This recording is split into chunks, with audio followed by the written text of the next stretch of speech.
बिस्मिल्लाहिर्रहमानिर्रहीम। अस्सलाम वालेकुम दोस्तों, जैसा कि आप देख सकते हैं कि ये थ्रेशर एक मोटर पे चल रही है और फर्दर ये मोटर जो है ये सोलर पैनल्स पे चल रही है। तो ये सिस्टम हमने नहीं लगाया, ये मुझे एक दोस्त ने वीडियो अभी भेजी है थोड़ी देर पहले। तो मैंने सोचा कि चलो सब दोस्तों के साथ इसको शेयर कर देते हैं कि ये भी एक बहुत अच्छा आइडिया है कि बेहतरीन किस्म की थ्रेशर वर्क कर रही है सोलर पैनल्स पे। क्योंकि आपको पता है डीज़ल तो बहुत ज़्यादा इन दिनों महंगा है, वैसे भी गंदम का सीज़न आ रहा है।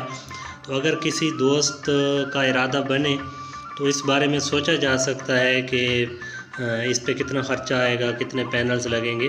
तो मुझे भी सही इसका आइडिया नहीं है, इस पे वर्क करना पड़ेगा, लेकिन ये सिर्फ आप लोगों के साथ इन्फॉर्मेशन शेयर करना थी। तो ये सोलर पैनल भी भाई साहब ये दिखाते हैं। तो ये यहाँ पे कुछ समझ नहीं आ रही कि कितने सोलर पैनल लगे हुए हैं। अप्रोक्सीमेटली जहाँ तक मैंने आइडिया लगाया तकरीबन 120-130 पैनल होंगे, क्योंकि तकरीबन ये थ्रेशर जो है 60 हॉर्स पावर की मोटर पे चलती है। तो माशाल्लाह बहुत अच्छा लगा, जिसने भी ये मेहनत की है अल्लाह ताला उनको सिला दे और कामयाबियाँ अता फरमाए। बड़ा बेहतरीन सेटअप है।